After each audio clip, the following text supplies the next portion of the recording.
Brasil não pode contratar para treinar a seleção o Dorival. Cara, o Dorival tá tirando o brilho, tá apagando o Hendrick. É muito ruim essa seleção brasileira. Triste, lamentável, profundamente lamentável a participação da seleção brasileira na Copa América.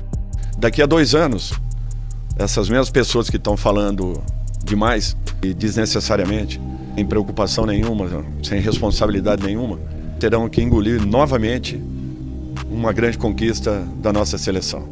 O técnico da seleção brasileira Dorival Júnior concedeu algumas entrevistas que geraram bastante polêmica. Após ser eliminado da Copa América, o técnico resolveu falar. Dorival respondeu às críticas que vem recebendo sobre as últimas apresentações. Peço que você assista o vídeo até o final e veja o recado que o Dorival mandou para todos os críticos. Na disputa de penalidades contra o Uruguai, o técnico foi bastante questionado por não estar na roda dos jogadores. Veja o que o comentarista Mauro César falou e veja a resposta do Dorival Júnior. E hoje o que nós vimos foi o técnico argentino do time uruguaio conversando, orientando seus jogadores no momento antes das cobranças de pênalti, e o Dorival tentando entrar da rodinha. Uma situação constrangedora, a gente viu ali. Nossa, o que é aquilo? Longe disso. Os caras são ruins, os uruguaios são melhores, os argentinos são melhores? Não são. Os colombianos são melhores? Não são, cara. Então o que falta? Um técnico capaz de montar uma boa equipe. Um cara que seja diferente, um cara que pense diferente. E que chegue no meio dos jogadores, eles parem para ouvir. O que a gente viu ali foi constrangedor. Ele fora da rodinha. Os jogadores não procuraram para ouvi-lo, entendeu? Isso que eu quero dizer. Eles ficaram entre eles ali resolvendo e o técnico fora. Então, realmente, se o Uruguai contrata o Bielsa, o Brasil não pode contratar para treinar a seleção o Dorival. O Dorival deu pro gasto do Flamengo, no São Paulo, estava lá no Ceará. A seleção a cobrança é maior. Eu não preciso estar com uma prancheta na mão, anotando o nome ou a ordem de batidas. Isso aí já havia sido definida e eu tinha um auxiliar ali dentro. O quarto árbitro tinha me chamado lá fora.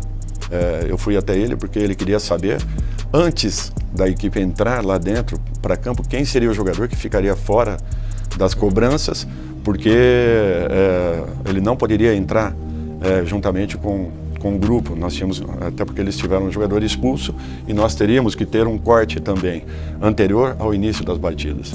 Quando eu retornei, eu não ia falar nada, eu apenas percebi que eu precisava passar um sentido. Eu falei a respeito de concentração, que é a única coisa que eu abordei, muita concentração, porque eu percebi a equipe tranquila, sem problema nenhum. Se tivesse que fazer uma abordagem, eu faria. Em todas as cobranças que eu participei, eu nunca entro naquela roda. Tudo que nós fizemos foi preparatório, anterior à partida. Tudo que nós tínhamos que fazer foi cercado. Naquele momento eu não preciso falar nada, a não ser que eu perceba alguma diferença, alguma dificuldade, algum problema. Aí sim eu tenho que intervir. Uma mudança brusca entre o primeiro e o quinto batedor, aí eu preciso intervir. Mas não era o caso, estava tudo organizado. Nós finalizamos ali o último minuto da partida, já sabendo quem seriam os batedores. E geralmente eu fico bem afastado. Se vocês pegarem aí imagens de outros jogos que nós fizemos, no próprio São Paulo nós temos aí imagens, podem acompanhar. Eu não entro naquele momento, o momento é do jogador, é dele para com ele. Eu não gosto de participar. Aliás, evito até de falar alguma coisa, porque é um momento que você tem que ter tranquilidade e relembrar tudo aquilo que você fez para poder executar com segurança. Achei um absurdo tudo que fizeram, me desculpem.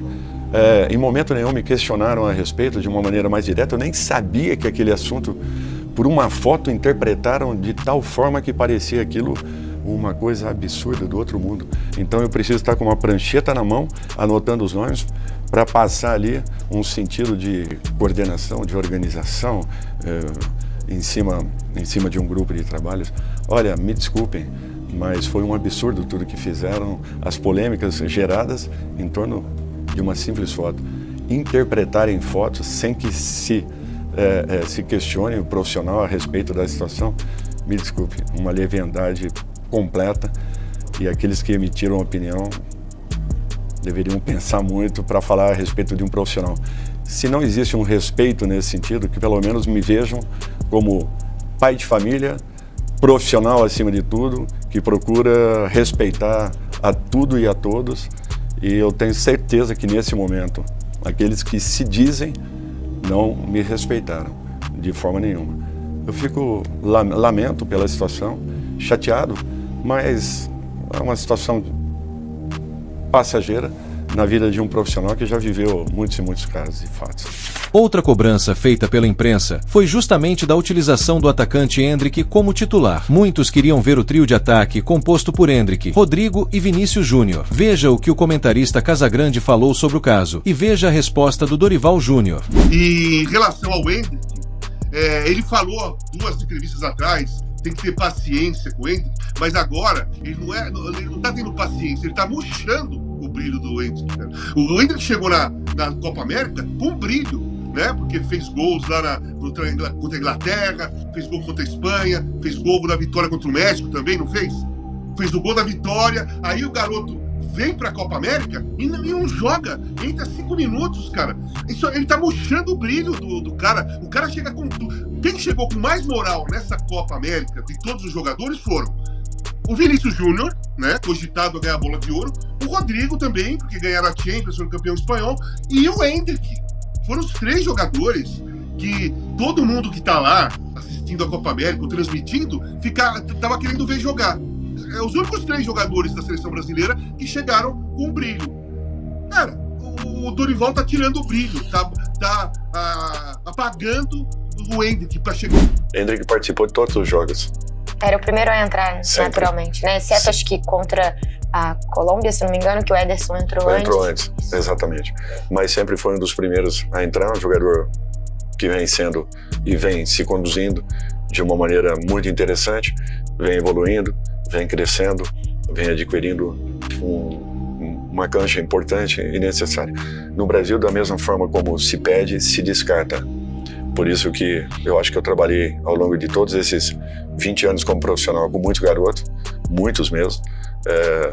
Acredito eu que sempre tive essa sensibilidade de segurar nos momentos adequados, colocá-los em momentos oportunos. Não seria diferente com o Endrick. Tem um apelo? Tem. As pessoas às vezes não têm ideia dos comportamentos que você tem que cumprir dentro de campo. E eu acho que isso é um fato que tem que ser muito bem pensado. Endrick tem uma forma de atuar com o Palmeiras. Rafinha no Barcelona. Tudo isso nós temos que procurar encaixes e respeitar mais ou menos aquilo que já é feito pelo atleta, para que não exista uma mudança muito brusca. Foi em cima disso que nós fizemos convocações, foi em cima disso que nós optamos pela escalação inicial e pelas substituições dentro de partidas. Para mim, o que foi o forte da seleção ao longo de todo esse processo foi justamente a segurança passada pela nossa última linha de zaga, assim como o nosso meio-campo, muito seguro, combativo, competitivo, e isso também pela participação de todos os jogadores de frente. Então, nós começávamos ou estávamos começando a adquirirmos um conjunto um pouco melhor, porque é diferente você ter uma equipe com grandes jogadores e um conjunto já em pleno desenvolvimento. Isso daí demanda um pouco de tempo, de repetição, de treinamentos, de correções, de valorização de acertos, e é tudo isso que nós estamos buscando.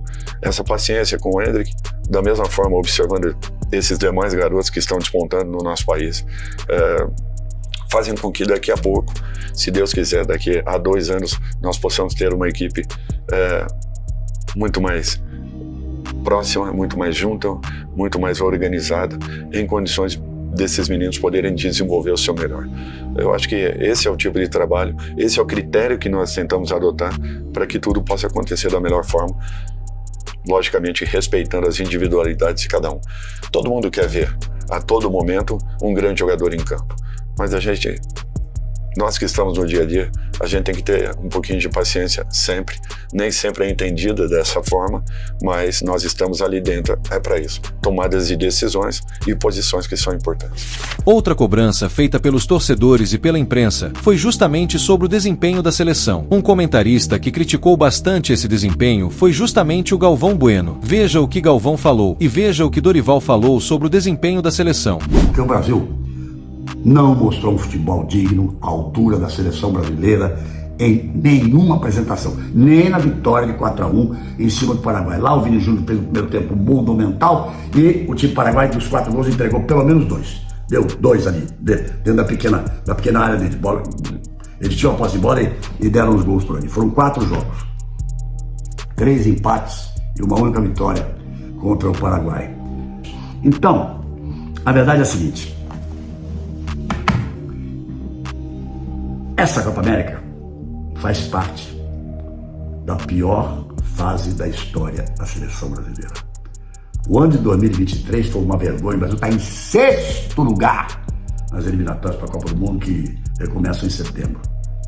6º lugar em 10 países da América do Sul. Perdeu das eliminatórias da Colômbia, perdeu do Uruguai, perdeu da Argentina em casa, nunca tinha perdido em casa em jogo de eliminatória da seleção brasileira. Aí depois deu aquela impressão no começo do Dorival, mas na verdade lá o Brasil jogou fechado contra a Inglaterra, jogou fechado contra a Espanha. Foi o que ele gosta de chamar de reativo, né? Que ele joga fechado e joga no contra-ataque, né? Então, quando ele teve que dominar o jogo, que criasse, que fazer valer a qualidade, principalmente no meio campo, criar as oportunidades, não aconteceu nada disso. É muito ruim essa seleção brasileira. Olha, estou profundamente decepcionado com essa Copa América. Melhor até voltar para casa do que correr o risco de ir a uma final e tomar uma goleada na Argentina. Providências urgentes. Tinha um jogador que joga no futebol brasileiro em nenhum desses 4 jogos. Com esse meio campo que tem, não tem lugar pro Veiga, não tem lugar pro Gerson, não tem um centroavante, o time do Dorival sempre joga um centroavante. Por que o Pedro não tá lá? E outros jogadores do futebol brasileiro que teriam condições de estar nessa seleção. Triste, lamentável, profundamente lamentável a participação da seleção brasileira na Copa América. Você pensa hoje, você fala, teria feito diferente? Sinceramente, nada, Pedro. Não teria feito nada diferente. Eu confio muito nesse grupo que vem desenvolvendo um trabalho, confio muito na minha equipe técnica, toda a diretoria empenhada em fazermos o melhor. Tivemos uma organização quase perfeita em tudo, desde a nossa chegada aqui nos Estados Unidos. Todas as condições foram dadas. Os jogadores fizeram treinamentos de altíssimo nível. Geramos aí uma expectativa bem alta em relação ao que poderíamos apresentar dentro da Copa América. É natural que treinos têm uma conotação, jogos têm outros completamente diferentes. Tivemos coisas positivas, oscilamos nas partidas, um fato natural.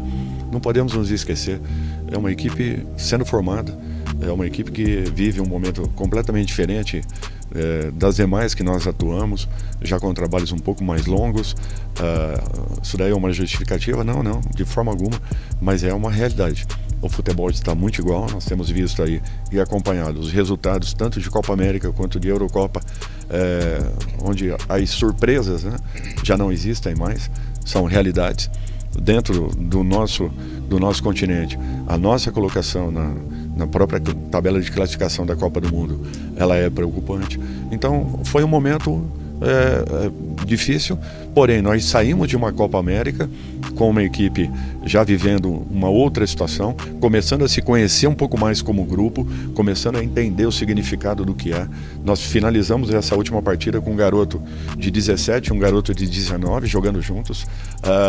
Todos pediam, né, mudanças, todos pediam para que alterássemos a forma, o padrão da equipe, só que essas mudanças elas precisam de tempo. Não existe mágica no futebol, você não encontra do dia para a noite um padrão de jogo que nos defina. Então nós temos que ter todo o cuidado possível. É uma geração que promete muito, eu não tenho dúvidas da qualidade e da capacidade de todos que aqui estão, daquilo que poderemos fazer daqui a 2 anos na Copa do Mundo. Esse momento é um momento difícil, muito difícil, é complicado, porém revertemos um quadro que vinha acontecendo com a seleção, de algumas derrotas consecutivas. Isso já não existe mais. Jogos muito disputados, as equipes sentiram o peso também da seleção brasileira, que daqui a pouco, com um pouco mais de organização, um pouco mais de equilíbrio, um pouco mais de entrosamento entre todos os componentes desse mesmo grupo, de repente, ou modificados em algumas situações, possam nos dar uma outra resposta, se Deus quiser.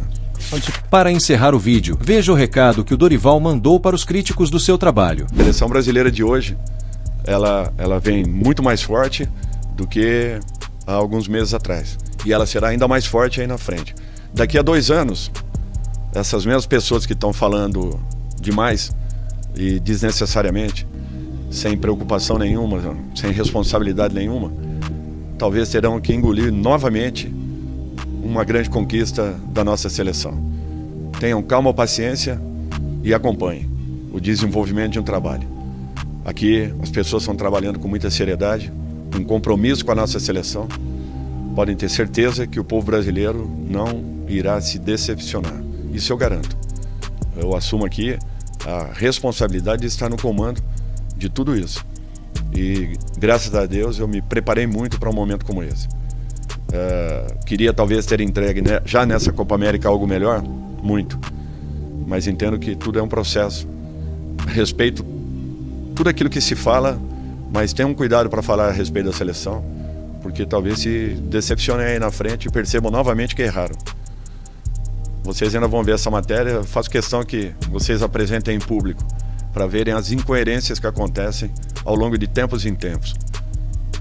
Essa foi mais uma edição do Fute Resenha. Já que ficou até aqui, dá aquela moral e deixa teu like, comente sobre tudo e veja a super dica do canal. Veja os links na descrição, fique no canal e veja mais vídeos. Até a próxima!